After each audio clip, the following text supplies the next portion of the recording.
Welcome to Miss Scarlett. Subscribe and don't miss out on Patreon. Have fun! In the stillness of the apartment, a revolution was about to unfold.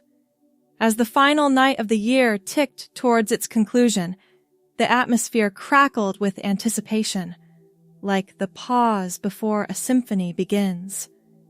In this moment of introspection, a man, 35 years of an unassuming life compressed behind his eyes, gazed into the mirror, searching for something he'd always known was missing. "Who am I?" he wondered, his voice soft in the quiet. The image gazing back at him was familiar, and yet, in that instant, felt like a stranger, a 35-year-old stranger with blonde hair and eyes that seemed to hold an ancient wisdom. What followed was a realization, a crumbling of the dam that had held back a lifetime of silence. And in that silence broken, a truth found its voice. "I am not who I portray." The words, a whisper at first, grew in conviction until they shook the foundations of the bathroom tiles. The mask worn for decades would finally come off. When the fireworks exploded across the night sky, Luis raised a glass of champagne to the reflection in the window. "Happy New Year, Mila," came the quiet toast, testing how the name felt on the tongue. It sounded right. It felt right, in a way nothing else ever had. The journey began the very next morning. The sun had barely risen when Luis, soon to be Mila, opened a laptop and began to research. Pages upon pages about makeup techniques, clothing styles, voice training. Hours passed in a blur of information and possibilities. 2 days later, fingers hovered nervously over the confirm purchase button on an online shopping cart. It contained a flowing red cocktail dress, black stiletto heels, and a natural-looking blonde wig that had taken hours to select. "This is it," came the whisper to the empty room. A deep breath, and then a click. The package arrived 4 days later.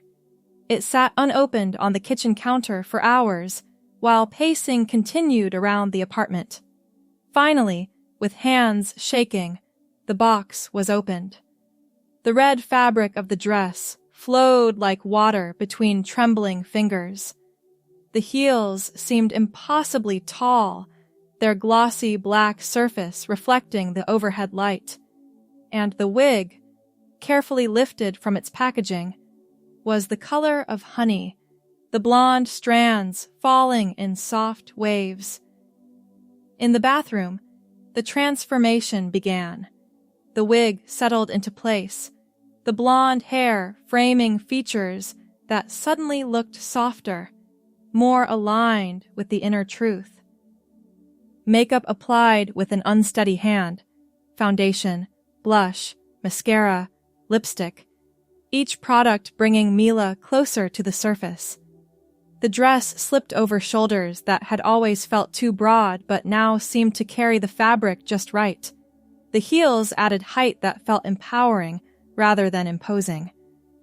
When the full picture came together in the mirror, tears welled up instantly. For the first time, the reflection matched the person who had always existed inside. "Hello, Mila," came the choked greeting to the woman in the mirror. "I've waited so long to meet you." That night, Mila stayed in, walking around the apartment in heels until blisters formed, practicing a softer voice, taking hundreds of photos to see herself from every angle. It wasn't perfect. The makeup needed work. The walk was still too stiff, but it was a beginning. The next few weeks passed in private practice. Mila ordered more clothes online, floral summer dresses, pencil skirts, delicate blouses in pastel colors. Each new item hung carefully in the closet, tags removed, a permanent addition to a growing collection. Luis's clothes were gradually pushed to the far side of the closet, a visual representation of the identity being left behind. By February, Mila had mastered basic makeup techniques and could walk confidently in heels. Her blonde hair, once just a wig placed carefully each morning, now felt like an integral part of her identity. She never left the apartment without it perfectly styled, the golden waves becoming her signature look.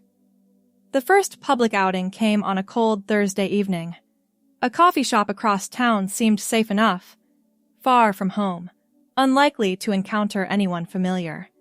Mila chose a modest outfit, dark jeans that hugged her curves, a cream-colored sweater, ankle boots with a manageable heel, and a burgundy scarf. Her blonde hair fell just past her shoulders, framing a face carefully made up to enhance natural features without being overdone. The moment of stepping out the door felt monumental. Heart racing, palms sweating, Mila forced herself to put one foot in front of the other. The world didn't stop. Nobody pointed or stared. Just another woman walking down the street on a winter evening. At the coffee shop, the barista smiled. "What can I get for you, ma'am?" "Ma'am." The word sent a thrill through Mila's entire body. "A vanilla latte, please," she replied, her practiced voice coming out just as she'd hoped. "Name for the order?" A beat of hesitation. "Mila." The barista wrote it on the cup without a second thought. 5 minutes later, when vanilla latte for Mila was called out, the joy of hearing her true name spoken aloud in public brought tears to her eyes. That small success led to greater confidence. Grocery shopping as Mila, a movie by herself, a walk in the park on a sunny afternoon. Each outing reinforced what she already knew. This wasn't a costume or a performance. This was who she had always been. March brought the biggest challenge yet, telling someone the truth. Rachel had been a friend for years, the kind of person who showed up with soup when you were sick and remembered your favorite book without being reminded. If anyone would understand, it would be Rachel. They met at a quiet restaurant, a corner table away from other diners. Mila arrived early, dressed in a navy blue dress with a cardigan, her blonde hair pulled back in a simple ponytail. Rachel walked in, spotted her, and froze momentarily before approaching the table with a curious expression. "Hi," Mila said, voice tight with anxiety. "Thanks for coming." Rachel sat down slowly. "Luis?" "It's Mila, actually," came the reply, accompanied by a nervous smile. "That's what I wanted to talk to you about." Over the next hour, everything came pouring out. The lifetime of feeling disconnected from the male identity, the New Year's resolution, the past 3 months of discovering who she truly was. Rachel listened without interruption, her expression shifting from confusion to understanding to support. When the story was finished, Rachel reached across the table and squeezed Mila's hand. "Thank you for trusting me with this," she said. "And for what it's worth, you look beautiful. The blonde hair really suits you." Tears spilled down Mila's cheeks, smudging the carefully applied mascara. "You have no idea what that means to me." "So, Mila," Rachel said, smiling warmly, "tell me everything I've missed these past few months." With Rachel's support came the courage to expand Mila's world further. They went shopping together, Rachel offering honest feedback on outfits and helping Mila build a wardrobe that expressed her true self. They had girls' nights where Rachel taught Mila tricks for styling her blonde hair and applying eyeliner without smudging. By April, Mila had told 3 more close friends, all of whom reacted with variations of surprise and acceptance. Her confidence grew with each positive response, though she knew not everyone would be so understanding. The workplace presented the next frontier. Mila had been working remotely since the new year began, using the camera off option during video calls and keeping interactions limited to email and chat. But the company had announced a return to the office starting in May. A decision had to be made. After a week of anxiety-filled deliberation, Mila scheduled a meeting with her direct supervisor, Morgan. The video call would be the first time Morgan would see Mila as her true self. When the call connected, Morgan's surprise was evident, but to her credit, she recovered quickly. "I appreciate you trusting me with this," Morgan said after Mila explained her situation. "We want everyone to bring their authentic selves to work. What do you need from me to make your transition at the office as smooth as possible?" They discussed practical matters, updating email addresses and name tags, informing the team, bathroom access. Morgan promised to arrange sensitivity training for the department before Mila's return to the office. "And Mila," Morgan added, before ending the call, "I'm looking forward to working with the real you." The first day back at the office arrived with butterflies in Mila's stomach. She had chosen her outfit carefully, a professional navy blue women's suit with a cream silk blouse, modest heels, and simple gold earrings. Her blonde hair was styled in a sleek bob, professional yet feminine. Walking through the office doors felt like stepping onto a stage, all eyes turning toward her. Some colleagues smiled immediately, others looked confused, a few quickly averted their gaze. Morgan met her at the entrance as planned, and walked with her to her desk, a silent show of support that spoke volumes. "Good morning, everyone," Morgan addressed the department once Mila was settled. "As you can see, we have Mila joining us today. Many of you knew her previously, and I expect everyone to welcome her with the respect and professionalism that defines our team." The day progressed better than Mila had dared to hope. Most colleagues made an effort to use her correct name, though there were slip-ups. A few stopped by her desk to quietly express support. One colleague brought her coffee and said simply, "The blonde hair is great on you." By the end of the first week, Mila's presence had become the new normal. The initial curiosity faded, and work continued. For the first time, Mila could focus on her job without the exhausting effort of pretending to be someone she wasn't. As spring turned to summer, Mila's confidence bloomed like the flowers in the park where she now regularly walked. Her wardrobe expanded to include colorful sundresses that caught the breeze as she moved.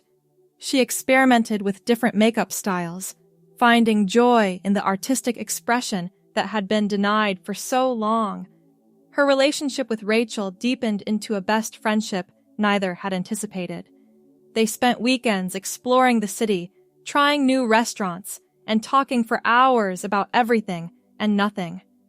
Rachel never treated Mila differently than she would any other female friend, and that normalcy was perhaps the greatest gift she could have offered. June brought warm weather and Pride Month celebrations.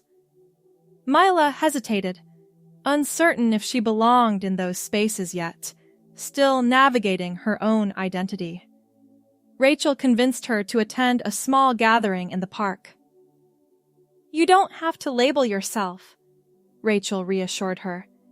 "Just come and be surrounded by people who understand what it means to become who you truly are."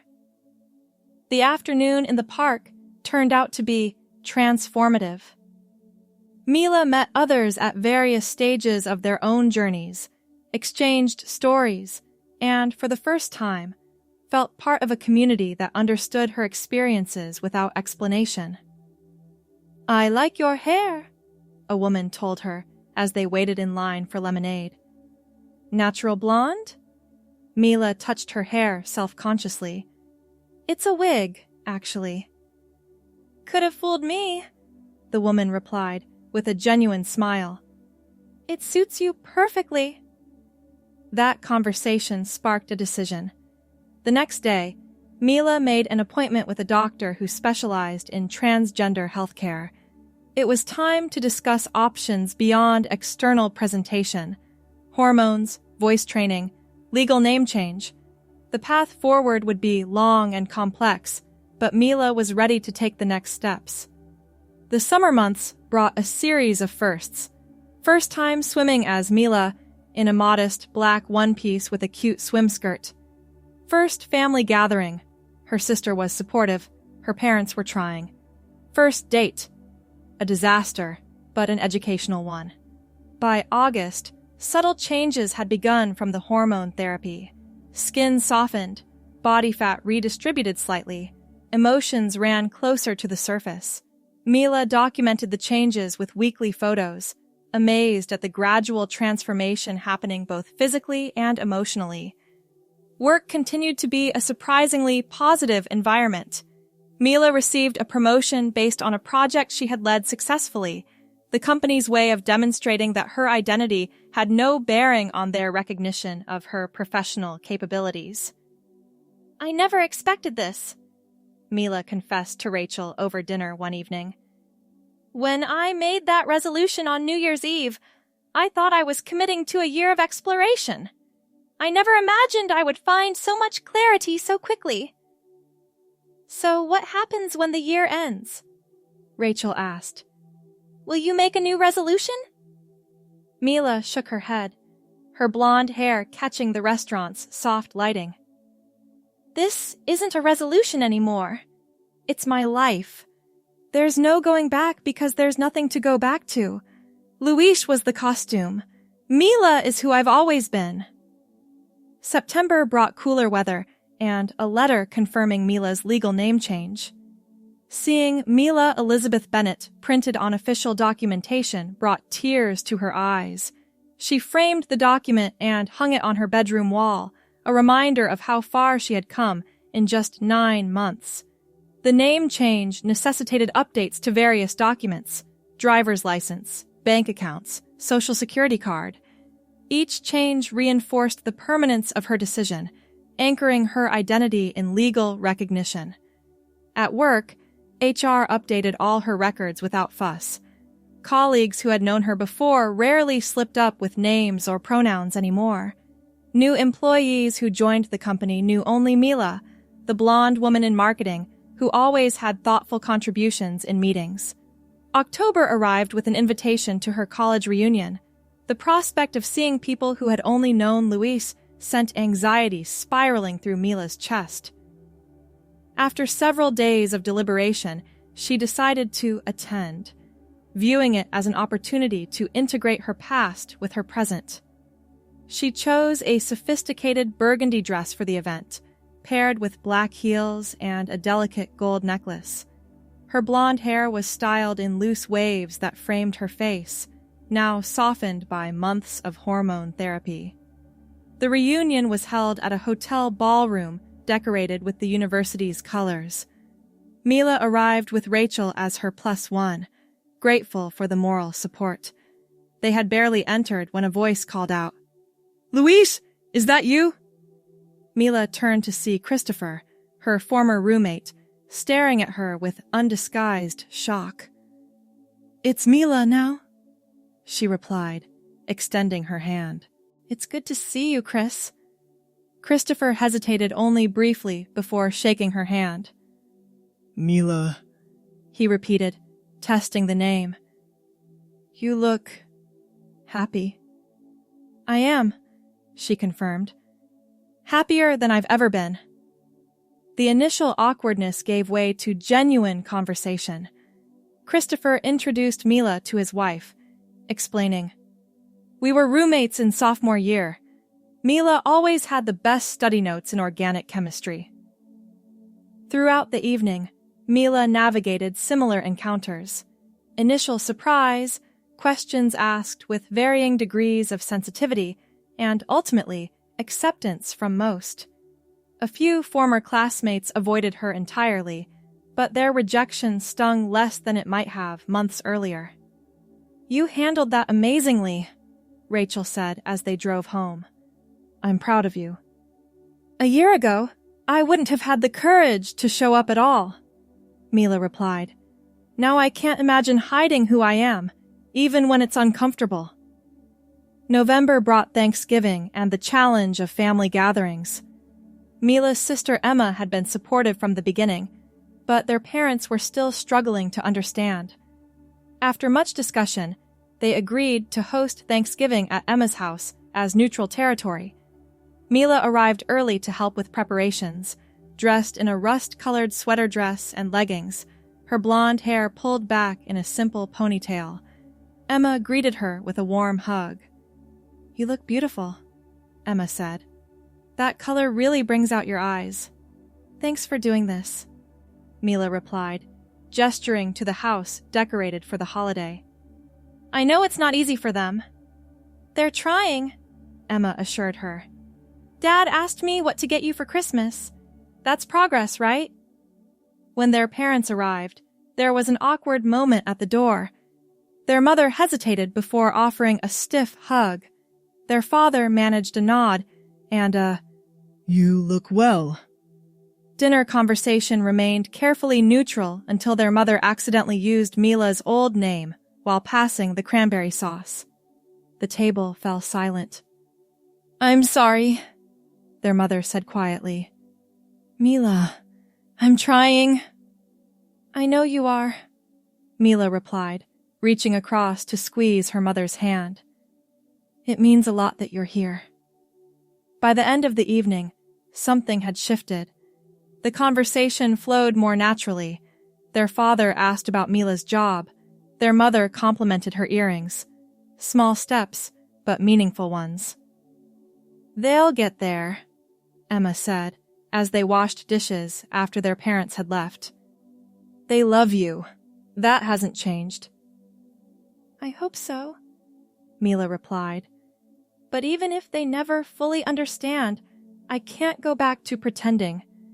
I won't. December arrived with holiday parties and reflections on the year that was ending. At the company holiday celebration, Mila wore an emerald green cocktail dress that complemented her blonde hair, now grown out enough that she rarely needed the wig anymore. Colleagues who had witnessed her transition throughout the year commented on how natural she seemed now, how the initial awkwardness had given way to an authentic presence that enhanced the workplace. You've inspired me, a junior team member told her during the party. Not about gender stuff specifically, but about having the courage to be authentic. I've been hiding parts of myself, too. As Christmas approached, Mila spent an evening looking through photos from the past year, the nervous first selfie in the red dress, the coffee shop outing, the Pride event, the legal name change celebration. Each image told a story of becoming, of shedding the shell that had confined her for so long. On December 31st, exactly 1 year after making her resolution, Mila hosted a small gathering at her apartment. Rachel was there, along with Emma and a few close friends who had supported her journey. At midnight, they raised their glasses in a toast. To resolutions that change your life, Rachel suggested. To becoming who you've always been, Emma added. Mila looked around at the circle of people who loved her as her authentic self, her blonde hair catching the light from the candles on the table. To the journey, she said, which isn't ending tonight. After her guests had left, Mila stood before the same mirror where she had made her resolution a year earlier. The person looking back at her now had soft blonde hair that framed a face with subtle changes, slightly fuller cheeks, smoother skin, eyes that sparkled with life rather than hiding behind a mask of conformity. She opened her notes app and found the resolution she had typed on that fateful night. Live as my true self, as Mila, for 1 full year. Below it, she typed a new note. Resolution complete. Life as Mila continues, not for a year, but forever. The following morning, The first day of the new year, Mila woke to sunshine streaming through her window. Her closet held no more of Luis's clothes. They had been donated months ago. The blonde hair on her pillow was mostly her own now, growing longer each month, though she still used extensions for fullness on special occasions. Her phone buzzed with a text from Rachel. "Brunch today to celebrate the new year?" "Absolutely," Mila replied. "New year? Same me." She dressed in jeans and a soft pink sweater, applied light makeup, and styled her growing blonde hair.